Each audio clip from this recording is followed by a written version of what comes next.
Welcome back to another edition of Talon Talk. In this week's edition, we'll be talking to current assistant women's tennis coach Roman Dominguez. The first-year assistant coach in the Ospreys are 3-0, and they will go to USF this weekend. But before that, let's get into recapping last week's action that featured women's and men's basketball, women's tennis, and women's swimming. On the men's basketball side, Garrett Sams started off the week by earning ASUN Player of the Week honors. By Thursday, UNF had moved into first place in the ASUN standings after defeating Liberty 71-70, thanks to a Garrett Sams free throw with 1.5 seconds left on the clock. North Florida went to Lipscomb Saturday, where it dropped an 85-73 affair to the Bisons, although Yvonne Gandia-Rosa went off for a career-best 30 points in the loss. Men's basketball hosts Stetson Thursday and Kennesaw State Saturday. It was a big week for the women's squad. North Florida went on to defeat Lipscomb Saturday, January 25th. 4 players scored in double figures in that game, and Adrian Jackson became the third player in UNF D1 history to notch 800 points and 500 rebounds. Women's basketball also downed Liberty to finish off last week's action. Following our previous episode, they won 65-50, moving into the sole possession of third place in the ASUN standings with a record of 12-8 and 5-2 in the conference. For the women's tennis team, women's tennis improved to 3-0 after defeating Cornell. That was last Monday, January 20th. That was the last time that they were in competition. It will go to USF Sunday, and the next time they will be playing at home is when it hosts FAU February 21st. Women's swimming went to North Carolina for the weekend, falling in a pair of meets to UNC Asheville and Gardner-Webb. UNF prepares for the CCSA Championships, which will be held in Knoxville, Tennessee, February 19th through the 22nd. The men's tennis team opens up its season Saturday against Georgia Southern, and baseball hosted its first official practices this past weekend.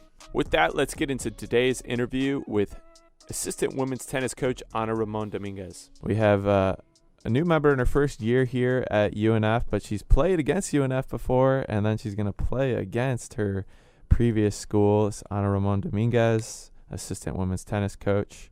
Thanks for coming on. Thank you for having me here. How's it been so far? I mean, it's a pretty quick adjustment being a player and then now being a coach. It's been a lot of fun. It's definitely been interesting. It's for sure a transition, but I kind of knew my junior and senior year that I really like coaching and being on the other side. I think I had no clue on what actually that meant till this year, but it's been good, and I like it a lot so far. I'm learning quite a bit. So, what's kind of been one of the biggest surprises for you with coaching? Because obviously as a player you're probably like, okay, there's X's and O's, there's strategy, and what else is there? Has it been other off the court stuff? One of the funniest things I'll say is that as a player I used to be really stubborn, and sometimes I didn't want to listen to the coaches sometimes. But get a reference for that. Yeah, so now when I'm coaching someone and they are not really listening, I'm like, I don't get it. I don't get why they don't listen. But then I look back and I'm like, I was kind of the same. Or I used to struggle, for example, just moving forward, and I wouldn't see it when I was on the court. But then now that I'm outside, I'm like, I see it so obviously. Mm-hmm. Like, it's so obvious. But rather than that, it hasn't been anything huge. Rather than me going to the match and kind of being like, I'm ready to play, but I'm not anymore. Yeah. Does it feel the same? Do you kind of still get like the competitive jitters as a coach? Oh yeah, I'm pretty competitive. It yeah, feels the same. Even though you're not like the one executing, you Yes. feel nervous. But yeah. I still feel like it's a competition. I'm part of it. I might not be hitting the ball, but I'm still competing. So it's a different feeling, I guess, but it's really similar. Mm-hmm. Did you, when you were at USF, did you think that you would be a coach? Or did you know? Yes. Well, mainly my senior year. That's when I started looking into what I was going to do after graduation. But that was always an option. I started doing it with some of my teammates sometimes. Like, we'll go hit extra, and I'll be the one kind of telling them what I thought or giving them some feedback. So my coaches were like, I think like this could be a good option for you because you seem to like it. So mainly my junior and senior year, I'll say. Mm-hmm. What's kind of been the biggest enjoyment so far of being a coach? Well, I feel like being around the group and just seeing how I can have an impact on them, like how I can go with them on court and then they go to a match and something that we've been working on, they come to me and they are like, Anna, you saw that? Like, it was working today. Mm-hmm. Like, that's been fun. So seeing the growth. Yeah, seeing the growth mainly. How is it as a player, you're on one court at a time? Is it hard to now be on like 3 courts per se, like split between you and Coach Doonigan? This is something that I probably shouldn't have done as a player, but I used to look around a lot. Yeah, I mean, I was one of those. I think a lot of players probably do. Like, and you're they playing look at your the scoreboard match and you're like, how's court number 6? I want to see how I need to do. And at USF, it was completely on the other side. So I'll be like, 6-5-4. And my coach will be like, Anna, you're focused on your match. I'm like, a little bit. So it hasn't been too bad. Sometimes, I get focused on 2 courts and I'm like, I have a third one. So I just need to adjust a little bit. But again, as a player, probably, again, something that I shouldn't have done. I learned it. So now it's worth it for coaching, I guess. But that's the crazy thing about being a player than now being a coach, how much you learn in that first transition period. Yes. So going back to what we said, you're going to face USF this weekend. And obviously you played for USF. And now you're a coach against them. What's the biggest thing on your mind with that? Well, I'm just really excited, to be honest. I want to go there, and I want to do it the best that we can. If my coaches and my ex-teammates learn anything from me, is that I'm really competitive. So I'm sure they are all having a talk now that they all know that I'm going to go there, and I'm going to try my best. And I hope the players do as well to beat them. So. Probably have a little bit of an inside input on the team for coach. Yeah. So this has kind of evolved in not just experience as a student athlete, but now as a career. Tennis seems to be kind of like a way into a career in the U.S. for a lot of international people. Did you imagine it to be like that when you came to the United States, being from Spain? Well, I didn't know what to expect. I came for the first time when I was 18, and I was going to stay for 4 years. First time in the States, I barely speak English. All I know is to play tennis a little bit and, study, but everything was really new for me. So I decided to come here, and that's why most internationals do it, just because at home you cannot really do both of them. You need to choose. So for me, it was whether you just study or you play tennis. And I liked both of them way too much to just give up one of them. So the States seemed to be the best option for me. And, I mean, I loved it since I came. Probably the biggest adjustment was being on a team. Just because my entire life I've been pretty much alone. I'm from a small city. I used to practice with other coaches or only one guy. So suddenly to have another 8 or 9 girls to practice every day, I was like, wow, this is kind of a dream. Like, I've never had this. So that was probably the biggest adjustment. But I loved it since I came. I felt welcome. People really helped me, especially with my English, whenever I got lost. Yeah. Well, that's obviously a big deal. Yeah. To not have any background in it. How did you get over the language barrier?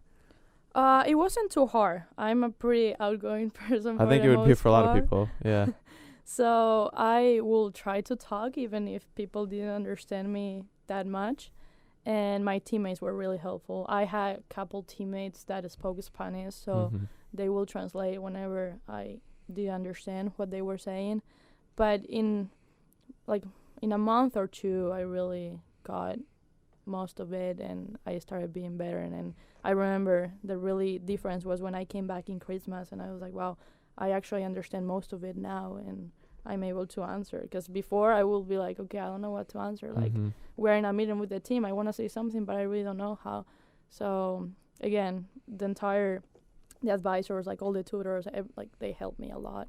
So that was really good. Are there a lot of options for international tennis players that are playing collegiate tennis and in order to get help for that type of thing? Well, usually what they do you just mean tennis players, or when you just come to the States? Yeah, I would say just focus on college tennis players, but States in general could be foreign exchange student even. Yeah. I'm not sure. Like here, for example, when I was about to come, I was supposed to come in summer just to learn the language, so it wouldn't be that difficult. Yeah. But there was a problem with my visa that we don't need to get into. Yeah, for sure.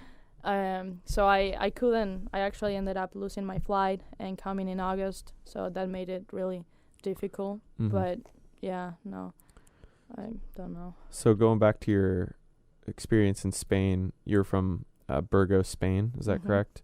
And so that's actually pretty close to the French border, right? Yeah, it's like an hour and a half. Probably an hour. Yeah, so it's pretty northeast. Definitely different than a lot of people's opinion of what Spain's like, I'm guessing. Yeah. What was it like there? Well, it's a really small city.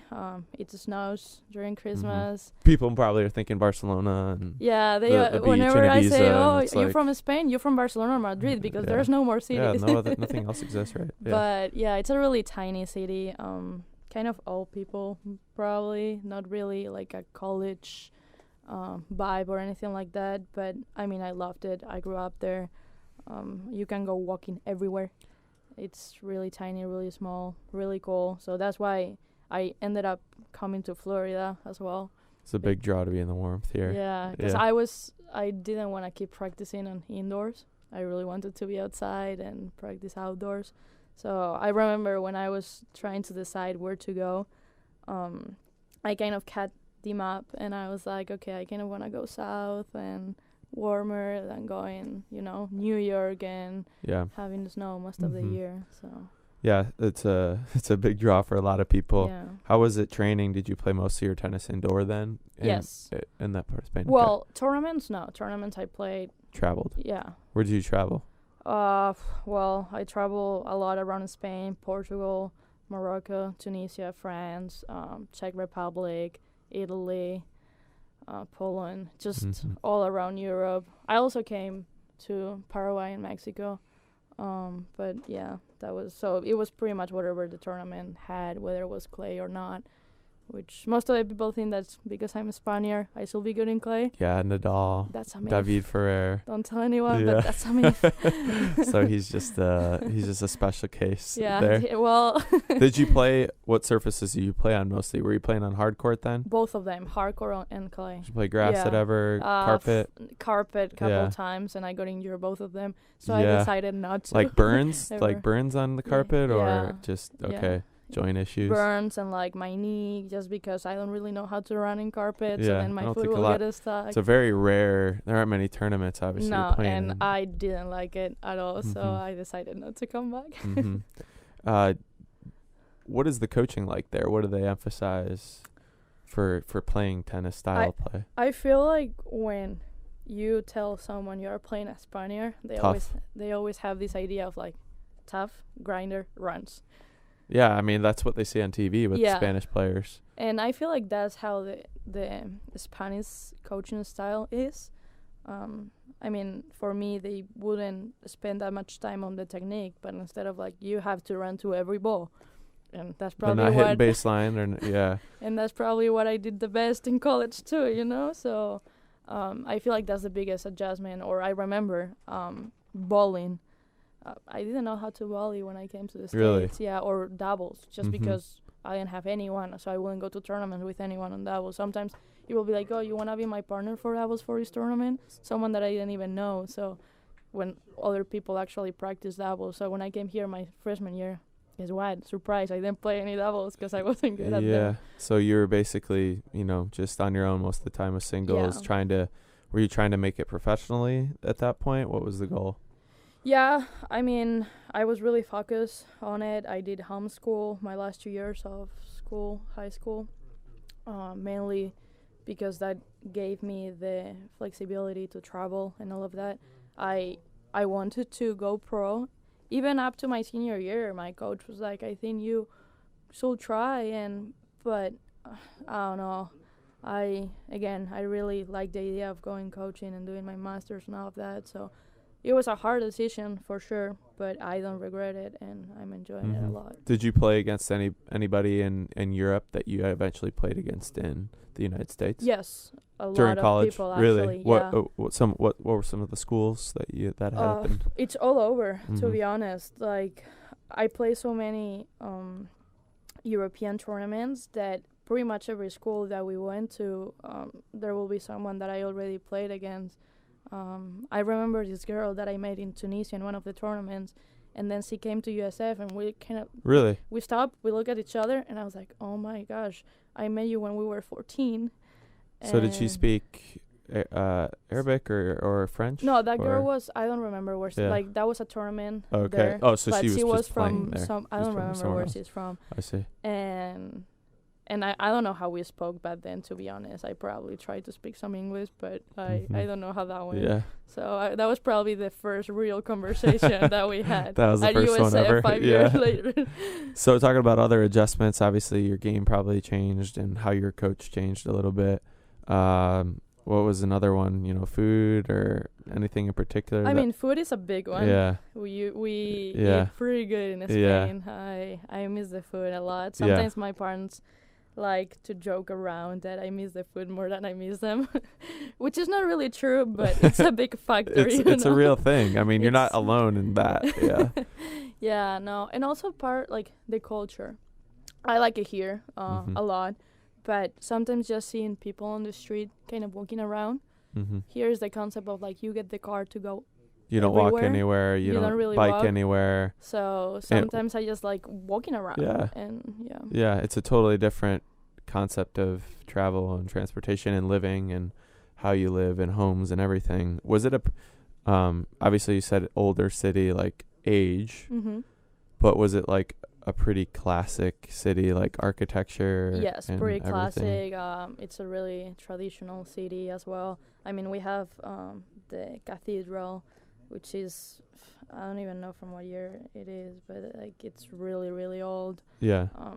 It has a lot of architecture that people just go and visit. Just a lot of history there. A lot of history. Most people in that town don't leave that town, I'm guessing. Yeah. No, there's not this concept of I'm gonna move houses or I'm gonna go to this other city. Even for them to just move to Madrid will be a huge change. People that live there are born there. They're probably gonna die there. So it's kind of hard when you say that you are out of the city and you aren't even on another country. Did it make it really hard to leave then? For me, or were you ready? I was ready. You got experience because you're playing tennis everywhere. I got experience because I was traveling a lot.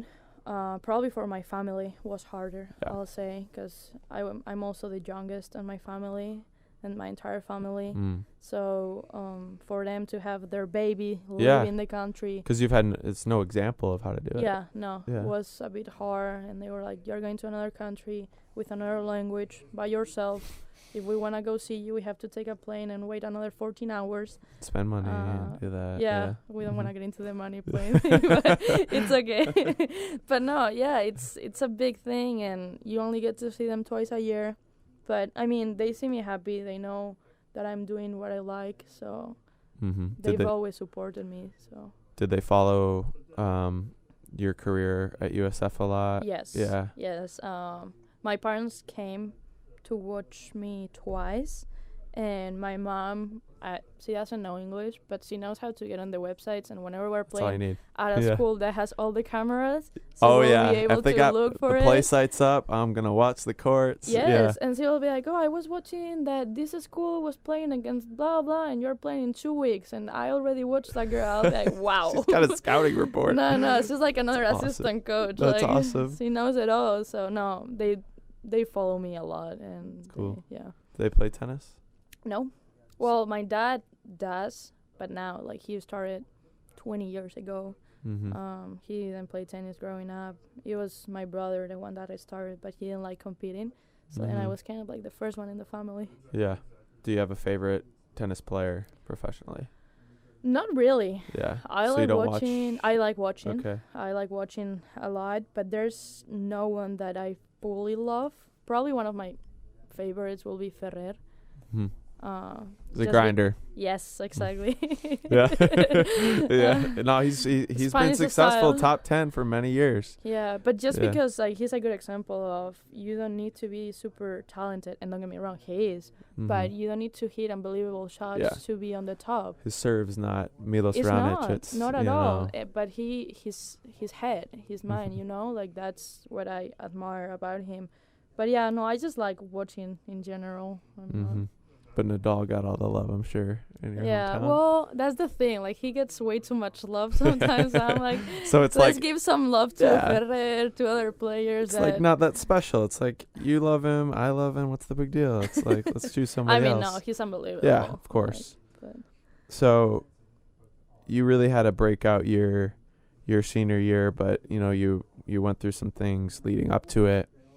What was your journey as a tennis player at USF then? Well, at USF, as a freshman, I had a pretty good year. I was freshman of the year, all conference, same sophomore year, playing all at number one, all conference as well. And then junior year, I feel like my coaches had big expectations for me. I did too. I started off pretty well, actually. I was feeling well. I was playing good. And I got a concussion. My teammate hit me with a ball on my ear, serving. See here with the frame. Doubles? Yes, doubles. During practice, the day before of the match. And I was out for like 15 days. Wow. I couldn't go to school or anything either. I was pretty dizzy. Got a headache for many days. Didn't feel well. And then when I came back, I came back at 1. But I played against some top players, and I wasn't in my best, so I didn't perform well. And my coaches decided to move me at 2 because that will give me some confidence, and maybe at 3. And when they moved me at 3, I felt like I was going down and down and down. Yeah, coming from 1 to 3 is a huge deal in your mind. And like I will be playing okay during practice, but still not doing well, and I didn't really at that moment I didn't really know what was going on. I knew that tennis wise I wasn't performing well, but what I realized later on is that I wasn't good myself. Like I wasn't in a good place, and that's the biggest thing. Tennis is a sport that your head plays a huge factor, and sometimes it's not even tennis wise, it's how you approach the match, it's how you are feeling, it's your mindset. And I wasn't there. I was in a dark place. I mean, I remember calling my mom after a match. It wasn't even about the match, crying, and I was crying. And I usually, like, if you know me, composed, yeah. I usually don't cry. I hate crying in front of people, so I'm not even gonna cry on a phone because I can't, you know. And 2 weeks later, they were getting on a plane and coming to the States, and I just wasn't being myself. It's pretty hard to admit it that way, but I wasn't there inside or outside of the court. It was bad. So after they came, it was a bit better throughout the end of the season, but still, I really wasn't myself. I was dealing with a lot of stuff, and if anything, I just took that as a learning lesson, and I feel like that's why I ended up playing even better my senior year, or I ended up playing well, because I was like, I had such high expectations. I could have been ranked. The way I was playing, I could have been ranked, maybe could have made it to NCAAs, who knows, but I didn't, and instead, I didn't even play at 1 most of it because I wasn't playing well. Mm-hmm. So what were you playing the majority of the season then as a junior? Well, again, I played at 1, like, the first 7 matches, then at 2, 3, and then moved me back to 2, so mainly at 2, okay, I will say. Yeah. But not playing great. So what did you do in between junior and senior year? Was it mainly mental work, or was it training? I feel like the biggest thing between junior and senior was the mental part. I mean, everything that I was working since my freshman year to my senior year ended up paying off, of course, like in terms of my positioning, being a little bit more aggressive. Like, I was more comfortable with that game, but it was mainly my head. Like, I've always been a pretty competitive person, and I've always been kind of that person that if you lose the first set, you know that you have to keep working because I can come back. Like, that's the biggest thing of me as a player. There's always a chance of coming back in that match. So that summer, I really thought about a lot of things. I went to tournaments and I started paying more attention about the way I reacted, and I started being on a better place. Mm-hmm. And then senior year, it was just a lot of fun, and I enjoyed it a lot. And thanks to that, I'm probably here. Yeah, that senior year was big for you, for your playing career, but your career after, and it's already showing and paying off clearly. Go into some of your favorite moments in that year, because obviously there are a couple that I could bring up, but maybe you have one that I don't know about.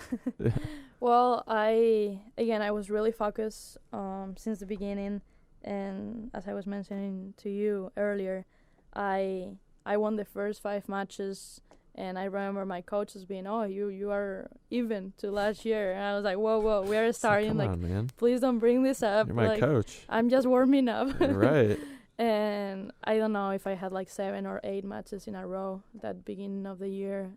My favorite, for sure. Well, I had 2, actually. One of them was playing against the number 1 from LSU, because I played her in the fall, the first tournament of the year when we went to Bahamas, and I lost against her kind of easy. So I had that match recorded, and I kept watching. I was like, I'm going to go, and I'm going to beat you, and I know straight what to sets? do. Yeah. Okay. Straight, yeah.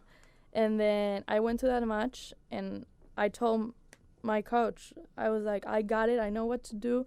She might beat me, but we will see. I have a chance.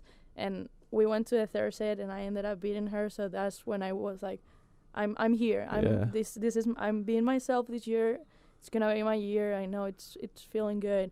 And then after that, it was when we went to the ITA kickoff in Georgia. And that's when I played the number 1 player in the nation. And I didn't have huge expectations. I always go to the core thinking that there's always a shot. It doesn't matter who you're playing. And my coach was like, just enjoy. You've been doing a great job in practice. Just trust everything you've been working on. And, I mean, I went there. It was indoors. She hits hard. And remember, I'm Spanish. I'm a grinder. She's going pace on you. So at first, it doesn't look too good on paper. You want to be playing outdoor in a windy match. Exactly. Yeah. But I was lucky because it was really close to Christmas, and in Christmas I practice in indoors. So it felt kind of like being at home. You still had that in you. Yeah, and it felt like I was really comfortable, and I beat her in 2 sets. I remember she had a set point when we were 6-5. Beat her 7-5. 7-6 the first set, and 6-2 the second set. Yeah, but I was up. She started up 4-1 that set, and I was like, it's okay. And then I was up 5-4, and she got up 6-5, had a set point, or I believe she had few. She had 4, because there was another one on the 6-5, I believe. And you're like, I don't want her to go to 3 with me. And I want to cut her off. I was just enjoying it. That was a match that I enjoyed the most probably my entire career, because I was playing well. I had no pressure whatsoever. And I just remember my coach walking towards me. Wow, you did it. I was like, yeah. So what was that moment like when you won? What was it, relief for you? Because you came back from that junior year, kind of had a rough time. Was it relief or just happiness? Yeah. I didn't really look back, and I wasn't like, oh, I'm glad this year's been better than last year. No, I never took my junior year as a failure. Again, I was like, proud, and even my coach said it. She was like, probably because of last year, you are where you are right now. Because you're more mature. You are thinking differently. You're doing things differently, and you are good. You have a great mindset right now. You are being Anna, and before you weren't. So, what was the key for you in just executing against her? What was your game plan? Probably what we talked about earlier, running to every single ball and just putting one more ball to play and making her beat me. That's the biggest thing. As a player, they always told me that. They can beat me, but I should never beat myself. I should never lose a match if I'm beating myself. And that was part of your mental progress that you made that between those years. It was like, I'm really going to think about how I'm responding to something bad, and you had a couple other impressive wins that year. Did it really change your mindset about tennis after college that senior year? I don't know. I wasn't really thinking You were just like, I'm playing now. Yes, because I actually remember having that conversation with the other two seniors, and some of them were stressing out about what they were gonna do next. For me, I was like, this is my last year of college. I'm never gonna have this moment again. What's the point of thinking about the future if I don't enjoy what I'm doing right now? Then I'm not gonna do neither. So I was like, I'm just gonna stay present. I'm gonna stay on the moment and just enjoy every single practice and play my best every single match. And I think that was kind of like the key, I'll say. And so then it ended in sometime in May for you, right? Was it like, I'm going to be active and pursue being a coach, or did the opportunity just come to you? Well, it didn't really end in May because I was trying to get to NCAAs, Right. so I kept practicing. I ended up 58, so I didn't get into NCAA because of 2. So close. I know, it still hurts. Don't remind me too much because it still hurts a little bit. I'm sure you remind yourself enough. Yeah. But I mean, I did everything I could, so it is what it is at the end of the day. But I started looking into coaching probably in the beginning of the spring semester. So I kept talking with some coaches about the opportunity on coaching and all of that. So yeah, I didn't really sign or get the offer till the end of the season, but it was there the entire time. I was just not really focused on it. Yeah. So you got here, and obviously, as we know, Catherine ends up taking over instead of having Coach Cobra.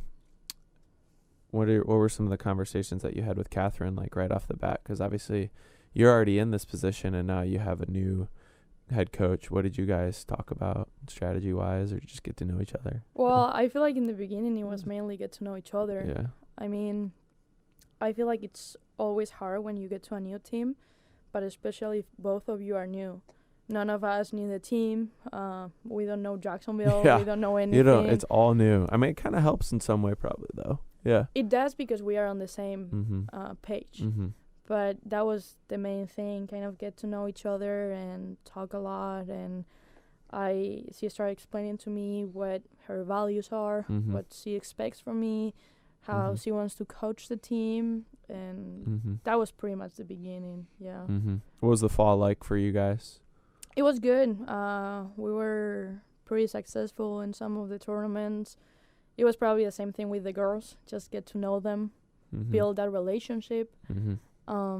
Build that trust mainly because it's you cannot really coach a group of girls if they don't trust you. So that was the biggest thing. It was a lot of fun and we definitely got to know each other. We're still doing that, but it was a lot of fun, and I feel like now they know what to expect from us and we know what to expect from them, so that's good. Obviously, as you know, it's been a successful program. How do you guys go about processing that? Is it like past is the past, what's our own thing, or we just trying to take our next foot forward? Well, I feel like you shouldn't forget about the past. This group has done unbelievable things. I mean, they've been really successful for the past few years, winning conference, but at the end of the day, this is a new year. This is we are trying to build a new program, working on the culture of the team as well.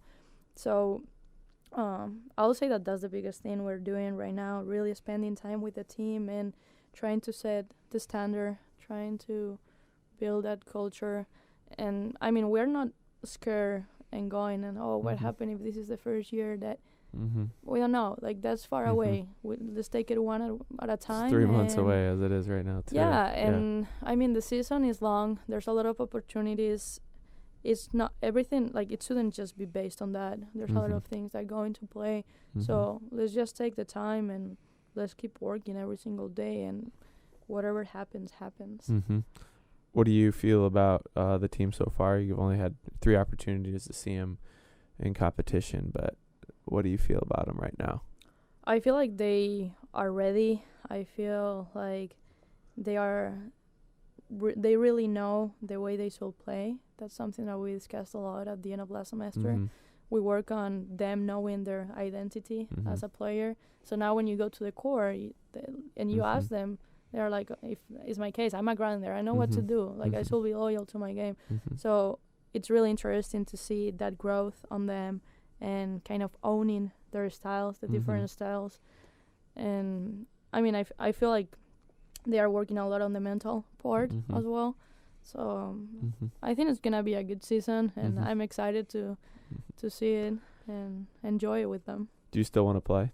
I would love to.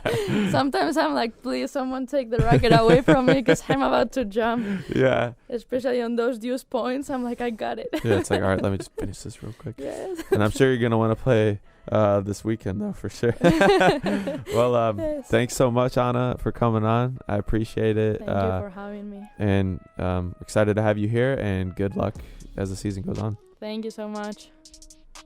So thank you, Coach Roman Dominguez. Looking ahead, we have a very important weekend on deck, beginning with Thursday night basketball. The men's basketball team hosts Stetson for a battle for first place in the ASUN standings. Both the Ospreys and the Hatters had defeated Liberty this season and are 5-2 in the league. After that, men's and women's basketball will host Kennesaw State to begin the second half of ASUN play before the women's squad turns around to welcome Stetson to the UNF Arena Monday. A few teams get their season started over the next couple of days, with indoor track and field going to South Carolina to begin their season. Men's golf opens in Ponte Vedra Beach Monday. The men's tennis team hosts Georgia Southern Saturday, and women's tennis continues its season at USF Sunday for a 12 p.m. first serve against the Bulls. So stay tuned for some more action next week, and following that, we'll speak with Drew Weeks, former baseball player and now current AAA member of the Albuquerque Isotopes.